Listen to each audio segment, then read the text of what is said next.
Hello, it's Lexi at Cozy Tea Cafe on Bookstagram. Today we're going to be summarizing The Night and the Moth by Rachel Gillig. This is a brand new book, part 1 of 2 in a duology, and this book was absolutely amazing, so I can't wait to summarize it. We start off in Ashland Cathedral. A girl who is called Six for now spies on a gargoyle inside the cathedral. Outside there are 5 hooded and faceless statues that all hold a different stone object in their hand. A coin, an inkwell, an oar, a chime, and a loomstone. There are 5 maidens, all unnamed, with gossamer shrouds over their eyes, on the wall, and they call over Six and tell her that King Benedict Castor is coming. The girls are diviners, and they are referred to by their numbers 1 through 6. Six draws the short straw, and she must be the one to dream in the spring. Six calls down to a knight below, and he removes his helmet and sneers at her, unlike the other knights that seem to admire them. One of the 23 gargoyles calls number 6 Bartholomew, which he apparently calls everyone and everything. The gargoyle takes 6 to the abbess so she can dream in the spring. The spring formed within a limestone fissure at the heart of the cathedral, and it's the most sacred place in Trom. 6 puts on a silk robe, and the gargoyle helps her into the spring. The king is young, and this is his first divination, and he says he just wants to know if his people will accept him. The abbess gives him a knife and tells him to begin. He cuts his palm and drops the blood into Six's mouth to drink as an offering. The abbess walks King Castor through the history of Trom and explains the 5 hamlets.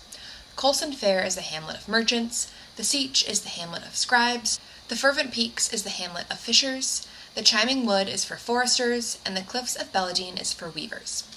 The abbess explains that long ago the hamlets were full of monstrous creatures called sprites, and the lands were in disarray. One night a child left their hamlet to look for food and came across a spring.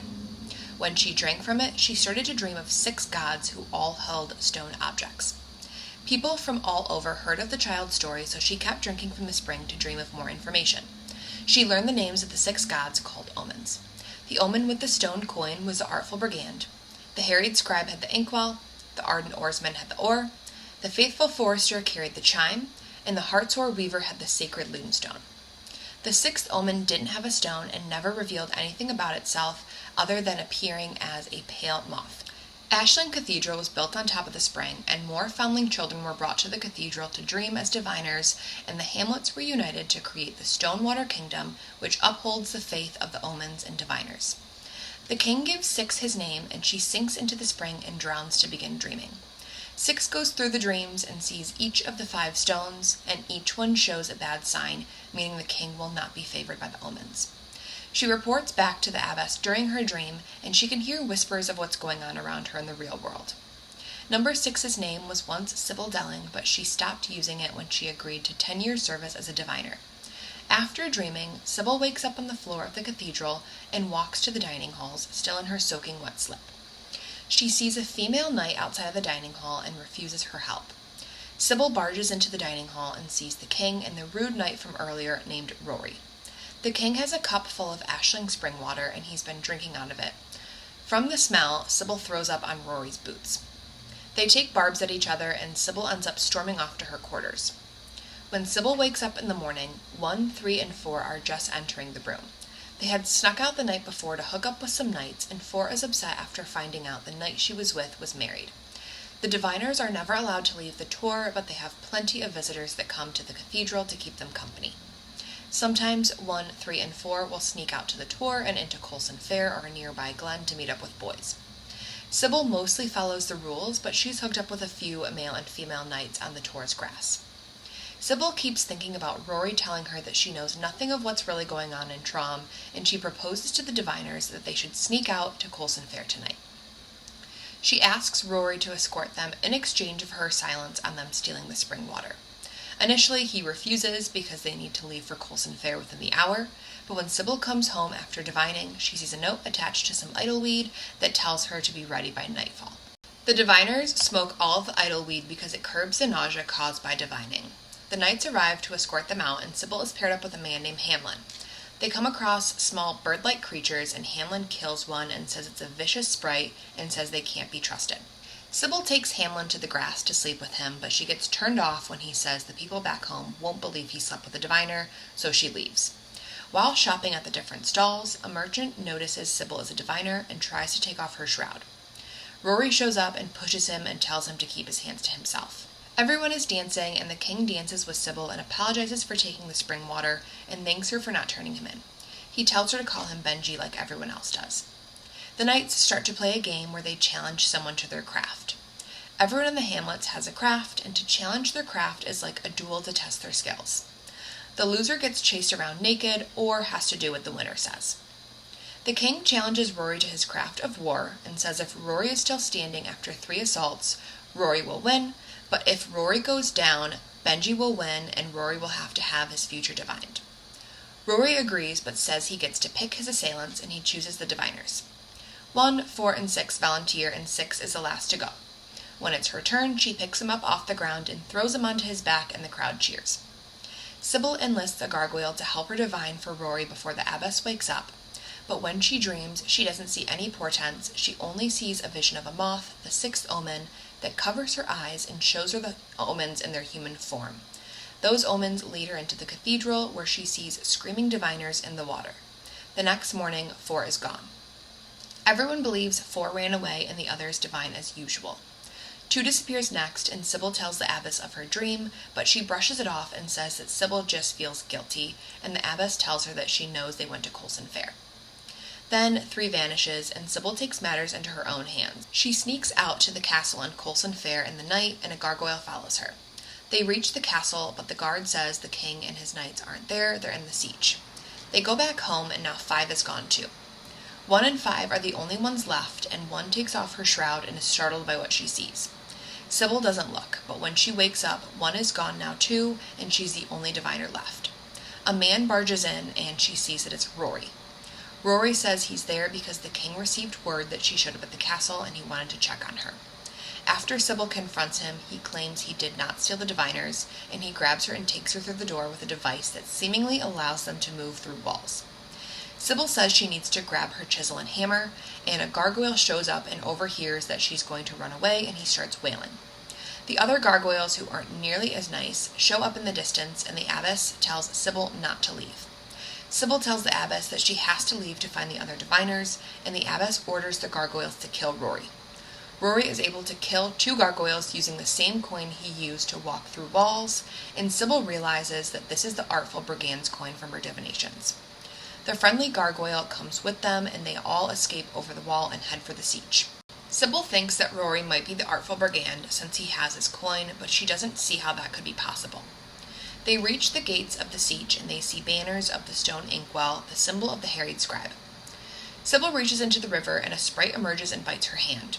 A scribe throws ink down on it, which is poisonous to the creature, and it shrieks away. Sybil chastises him for hurting the sprite, and he replies that the sprites feed on the plant that they make their scrolls out of. Sybil says that it must be starving, and Rory grabs a handful of the plant and throws it into the water for the sprite. Rory gives the scribe a coin for the cost of the plant and states the artful brigand's motto, "The only god of men is coin." Rory tells Sybil to take off her shroud to blend in more, but Sybil remembers how frightened 1 was when she took off her shroud, so she refuses. Rory follows 2 hooded figures who turn out to be Benji and a female knight from earlier named Moth. Moth is skeptical about bringing Sybil along, but Benji insists. They all go to meet a mysterious unnamed man, and Benji says they'll be challenging him to his craft. They enter a large library and see an old man made out of stone holding the stone inkwell, and Sybil realizes that he's the harried scribe. The harried scribe throws his ink, which makes him vanish then reappear where the ink was thrown. Benji challenges the harried scribe to his craft, with the prize being his inkwell. The harried scribe accepts and says his craft is knowledge and no one will beat him at it. He says other kings have tried to take up the mantle to claim all 5 stones and hold the power of the omens, but no one has succeeded. The scribe uses his inkwell to grab Sybil and hoist her 50 feet into the air and puts her on a shelf. The scribe will ask Benji, Rory, and Moth 3 questions, and to win, they must get 1 of the 3 questions right and then also ask the scribe a question he cannot answer. They get the first 2 questions wrong, but they answer the 3rd correctly by guessing hammer and chisel. While the 3 of them confer about what question to ask, Sybil tries to ask the scribe about what he knows about the missing diviners, but he evades her questions. The 3 of them ask the harried scribe what Sybil's name is, and he doesn't have an answer. He knows that he's lost, so he starts to attack them with the ink, which burns them. Sybil tries to climb down from the bookshelf, but the scribe intercepts her, and she slaps the inkwell out of his hands, and it falls to the floor where Benji is able to grab it.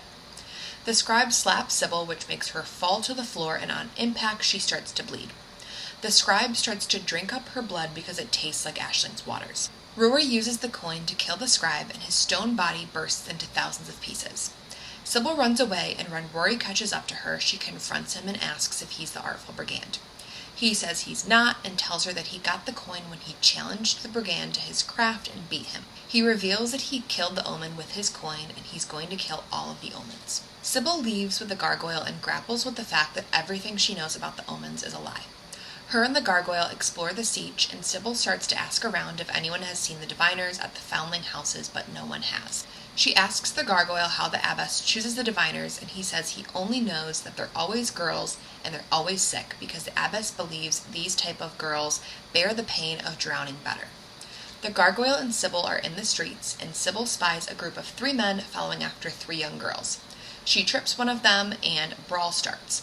Sybil hits them with her hammer and chisel, and they call for the guards. They flee, but they're cornered in an alley by the guards, and they're told that there's a warrant out for their arrest. One of the guards takes her to the compound and delivers her to Rory, who says that he's been worried that she wouldn't come back. Benji explains to Sybil that each omen's stone object has 2 properties, transportive and destructive. For example, when the ink is stirred clockwise, it will transport you when thrown, but stirred counterclockwise, it will turn hot and burn. As we saw earlier, the coin can either transport you through walls and objects or turn explosive. Benji explains that his grandfather was put to death for heresy because he believed in a different history of trauma. He explains that 5 craftsmen came to the tour to unify the people, but they couldn't choose a leader. A 6th figure arrived with a foundling child and made stone objects from the limestone spring for each of the craftsmen, so they'd all have a little magic and power and they wouldn't need to choose a leader. The objects turned them from mortal men into omens. They weren't actually sent from the gods. The 6th figure was never named, only referred to as the Moth, but Benji says that the 6th omen is actually the abbess. The harried scribe had stone eyes, and he says that this is why everyone at Ashling must shroud their eyes. The hammer and chisel she carries is the same one that carved the objects from the limestone over 200 years ago. Benji says his grandfather found Rory as a foundling child, and his master was the Artful Brigand. Rory would steal Ashling water for the Artful Brigand, using the coin to walk through walls. The omens can live forever by drinking the water from Ashling, and the abbess pays the omens to walk the shadows of the hamlets. Benji's grandfather found the faithful forester in the chiming wood and enlisted Moth to kill her, but they never found her stone chime. In his grandfather's journal, it's written that those who drink Ashling's water are eternal. Benji says the water does something to the omens' bodies and minds, and Sybil asks what will happen to her after drinking it her whole life, but he doesn't have an answer. Benji asks Sybil for her help in taking up the mantle so the mortal omens can stop parading around as gods. He says the money from divinations can be put to use instead of going to the omens. Sybil says she'll take the night to think on it and goes outside to see Rory sparring. She's transfixed by him, and after he wins, she tells him that she'll go with him on their quest, but only to find the diviners. Rory takes Sybil to get fitted for armor, and he asks about Hamlin. Sybil says she only went off with him that night to spite Rory, but didn't end up betting him. Rory apologizes for his behavior the first time that they met, and says that he hated watching her walk off with Hamlin. He uses hot wax to fit her for her armor, and it's an intimate task, so there's some romantic tension between them. Sybil taunts Rory for being nervous, and he accuses her of enjoying the fact that he's a bad knight because it allows her to look down on him. He says that Maud will finish the rest. The crew rides for the Fervent Peaks, and Maud explains that since this is Benji's first time to the hamlet as king, there will be a ceremony. While the king and Maud are at the ceremony, Rory and Sybil will place some Ashling water in an open area and watch to see if the ardent oarsman comes for it. Maud talks with Sybil and tells her that her family took Benji in after his parents died, and she had Rory become her squire after he was brought to her home at Petula Hall. Maud also explains that she was devoutly loyal to King Castor I.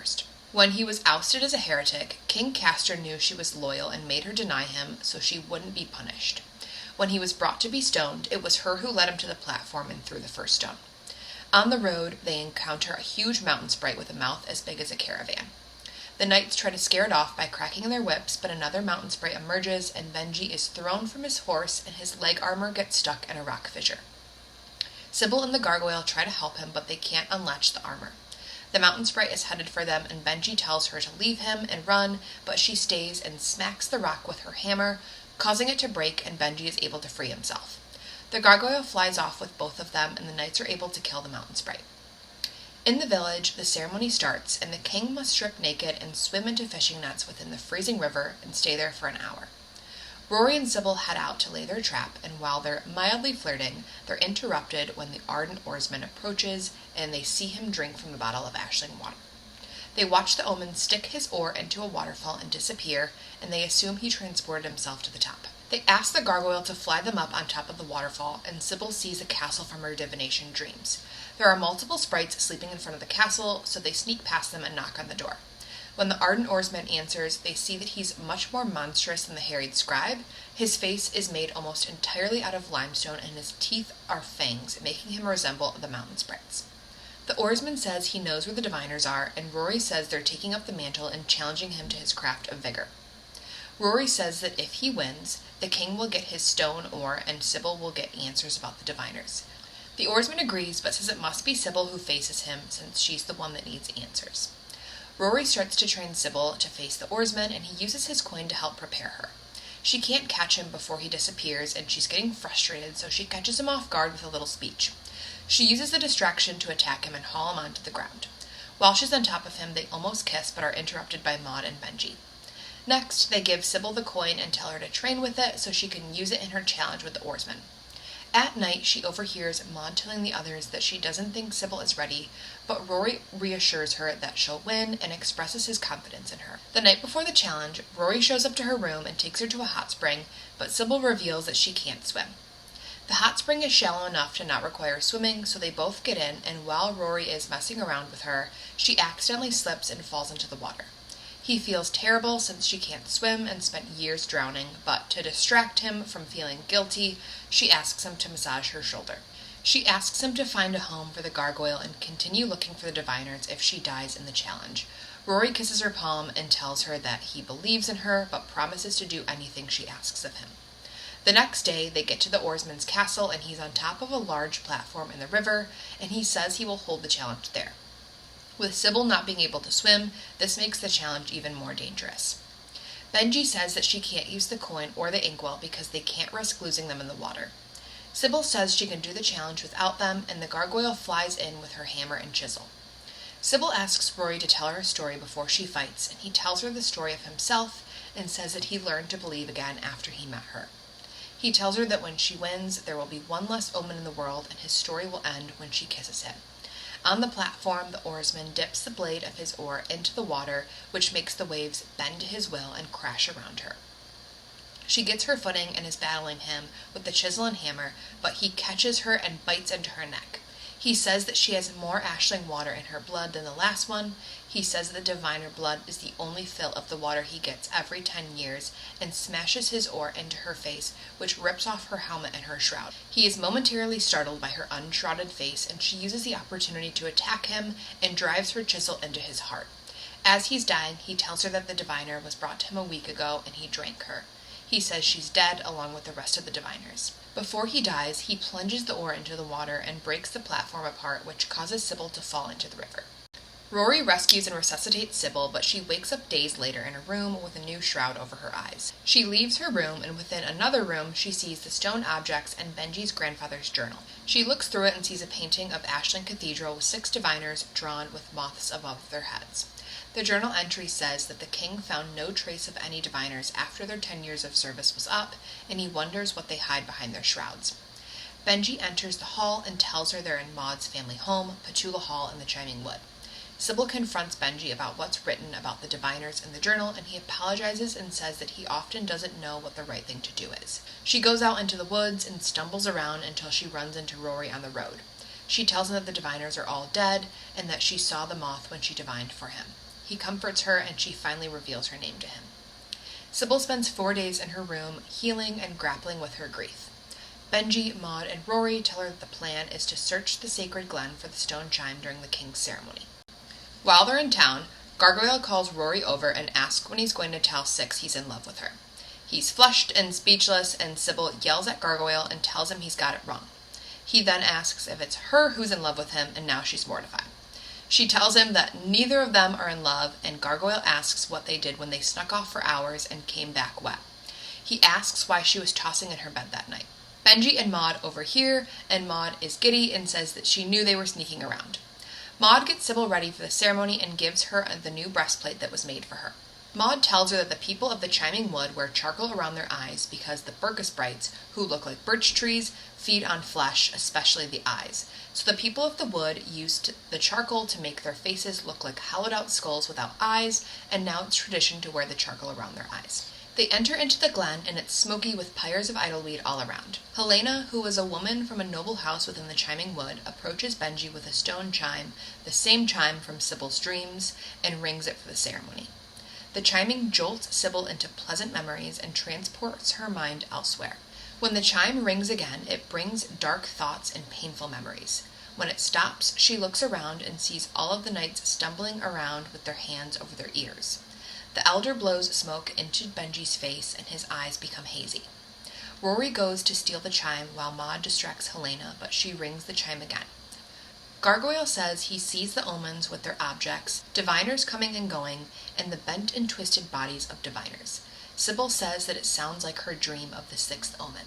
While everyone is disoriented, Burkas approach and start attacking the crowd, but they leave Sybil alone because they can't see her eyes. A Burka picks up Helena and eats her whole, and the chime gets stuck on one of its branches. Rory saves Benji from the Burka using his coin and tells Sybil the chime is too high to retrieve with the coin. He doesn't want to kill it because he knows the sprites are just starved and desperate. Gargoyle offers to fly Sybil up, and they can't get close enough, so he throws her onto the Burka, and she grabs the chime, but feels shaking below her. She sees Maud is cutting down the Burka despite Rory yelling at her to stop. Sybil falls, and Gargoyle catches her, but she sees the Burka fall and take Maud down with it. Maud lays injured in bed for days. All of her bones on her left side were shattered, and she has a large lump on her head. The doctors say she might not wake up, but Benji won't leave her side. Maud finally wakes up and thanks Sybil for everything she's done for them. She calls for Sybil to be knighted, and they all agree. Benji knights her, and she chooses to shed the title of diviner, and she finally tells them all her real name. That night, Sybil heads to Rory's room, and he helps her take off her armor. She asks him to take off her shroud, and he's shocked by what he sees, but says she's the most beautiful woman he's ever seen. She tells him not to tell her what her eyes look like, and they kiss and finally end up sleeping together. Sybil wakes up and goes to Rory's dresser and looks at herself in the mirror for the first time. She sees that her eyes are pure white and made entirely out of stone. She tells Rory that she was scared to look because she assumed they'd be stone like the omens, and Rory assures her that she's nothing like them. They leave for the cliffs of Belladine, and when they arrive, they settle into the castle, and Rory slips a note under Sybil's door asking to meet him at the beach. She leaves and sees Benji with 3 knights, including Hamlin, and Benji asks her to join him and discuss the ceremony. Hamlin insults Rory, and Sybil slaps his wine out of his hand and yells at him. She leaves and meets Rory on the beach, and they sleep together. The next morning, Sybil wakes up and Gargoyle is gone. She searches for him and finds him on a cliff overlooking the sea. She sobs and he comforts her. Sybil remembers the stories her and the diviners would tell, and she screams out into the sea and lets her shroud fall away into the ocean. When she turns around, Maud and Rory are there, and Rory approaches and kisses her, while Gargoyle and Maud hug and clap. That night, Sybil hears stone footsteps approach her room, and then the door creaks open.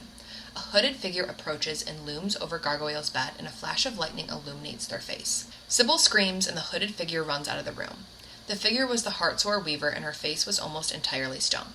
They planned to catch her the same way they caught the others, by luring her with ashling water. Benji talks with Sybil about residing in Castle Lurik after they kill the omens, but Sybil says that she might not stay there. Benji tells her that he will let her go if that's what she wishes, but she's left feeling strange and unsettled after the conversation.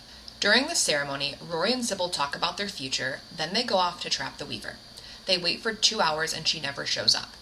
Maud, Benji, and Gargoyle meet them after the ceremony, and Gargoyle says he knows where to look. He takes them to the cliff and points to a large rock that appears to have been moved. Rory lifts the rock, and they see a small opening and a dark cave, which Sybil recognizes from her dreams. Rory goes into the hole, and they all follow in after him. They see luminescent silkworm sprites that illuminate the dark cove. The path diverges into 3 separate paths, and each has a weaving. The first is of a worm, the second is of cocoons over a fire, and the third is of moths. The pictures show how the weaver weaves their silk by boiling their cocoons. Maud and Benji head down to the first tunnel, and Sybil, Rory, and Gargoyle take the tunnel where the moths were depicted. Gargoyle pulls at a bit of string, and a sudden wave of water comes rushing in from behind them and sweeps them into a pit with gold at the bottom. They climb up and out of the pit using the rope. There were pikes at the bottom of the pit, and one of them dented Rory's breastplate enough to make it hard to breathe, so he takes it off.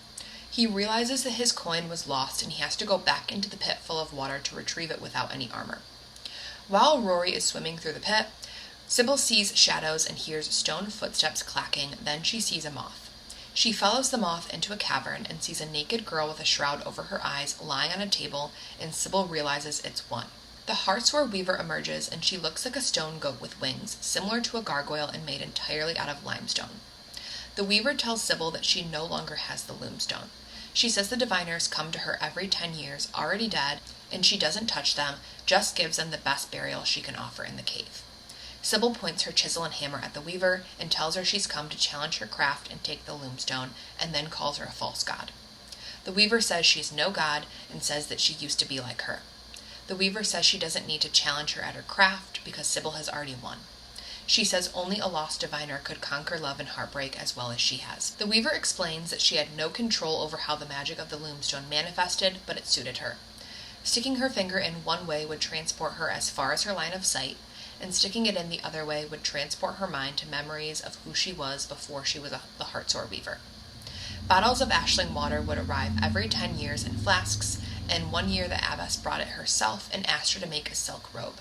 She kept coming back until she had 6 robes, but on the last one, the Weaver told her she didn't want to be an omen anymore. The abbess, whose name was Ashling, took the 6th robe and left her alone in the cave and stopped sending ashling water, but the Weaver didn't want it anymore anyway.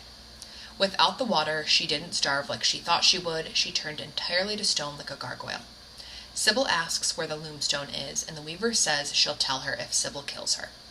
Sybil pounds her chisel into her chest, and the Weaver tells her that the stone is atop the tor where it was made. She returned it there when she turned into one of the abbess's gargoyles, just like the first diviner did. Sybil says that the gargoyles are sprites, but the Weaver says that that isn't true. She says gargoyles are strange creatures, and they don't usually talk, either because they fear the abbess or they've forgotten what it's like to be human. She says the first diviner was different. He was a strange little boy, and she saw him on her cliff days ago.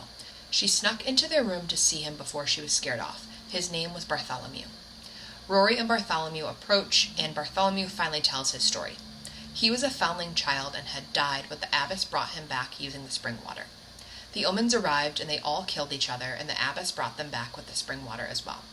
When they woke up, they had no idea who they were, or even that they had died, which allowed her to control them and make them believe that they were gods. The abbess controlled all of the dreams of the diviners and showed them what she wanted them to see. Eventually, Bartholomew started to disobey the abbess because he didn't believe in the omens. So she locked him away, hoping to starve him, but he turned to stone instead. Now that he was made of stone, she found him useful again, and she had him find her more dead foundlings, but girls this time. Every 10 years they would disappear, but she would choose her favorite and lock them away to become a gargoyle. He tried to hold on to his name in any way that he could, so that's why he calls everyone Bartholomew. Sybil's dream of the moth wasn't a vision from the gods, it was from Bartholomew's story, since he was the one to drown her. All of them head back to the tor, and Sybil confronts the abbess. Sybil rips off the abbess's shroud, and she's made entirely of stone, but she still looks like a woman. The abbess orders the gargoyles to kill them all, and she reaches for Sybil and slides her finger into the hole of the Loomstone. They're transported to the spring, and the abbess starts pushing Sybil under the water while telling her how she used the Loomstone to take all the diviners from their room. She broke their necks before sending them out to the omens. She says she knew it was time for them to go when Sybil disobeyed her and snuck out to Coulson Fair. The abbess says she was born in the spring as a stillborn and was brought back. When Sybil tells her that the faithful Forster had been dead for 30 years, the abbess looks shocked. The abbess goes to drown Sybil for good, and while underwater, Sybil hears a loud crack, and when she rises, she sees everyone inside the cathedral, and Gargoyle has taken a chunk out of the abbess's neck. A fight begins, and the abbess uses the loom to transport herself to the rafters as they kill all the gargoyles. Once the gargoyles are all dead, she descends and uses her Loomstone to evade them, and says they'll never be safe. She says she'll make new omens and bring in new diviners, and the story will continue. Maud hits her with an axe from behind, and Sybil uses the distraction to attack her and drown her. Sybil pulls her back out of the water and crushes her stone body into dust using her hammer and chisel. After the abbess is dead and dust, they destroy the cathedral to bury the spring, the last magical object. While outside, they hear the knights approach, and Benji stabs Rory in the side, takes his coin and throws it at Gargoyle, shattering one of his wings. Moth asks what he's doing, and he points a sword at her and commands her to drop her weapon. Benji says he wants Sybil to come with him to the castle and be his queen. He says the people need to put their faith somewhere, and people will travel to pay their respects and see the last diviner, to have her read the signs of their future. Benji says if she doesn't agree, he'll have the knighthood stone Rory and Gargoyle to death for desecrating the cathedral. He tells Rory that he knew he wasn't loyal to him and would leave with Sybil once all the omens were dead. He then tells Moth that he's relied on her too much and says that she's too noble to side with him on this. Moth then withdraws from his knighthood, and Benji asks Sybil to choose. She tells him to let Rory and Gargoyle go first, and he agrees. He says if they come back to retrieve Sybil, he'll execute them. Moth drags Rory and Gargoyle away because they don't want to leave Sybil. Sybil tells them to go, and Benji says she'll be a god at his side. That is the end of the book. I'm so excited for the second one. If there are any other books that you would like me to summarize, leave a comment below. I have a couple on deck. I want to try to get to Serpent in the Wings of Night before the next one comes out this year, Quicksilver before the sequel comes out, and then also Phantasma and its sequel before the third one comes out later this year. So thank you for following along, and join me next time.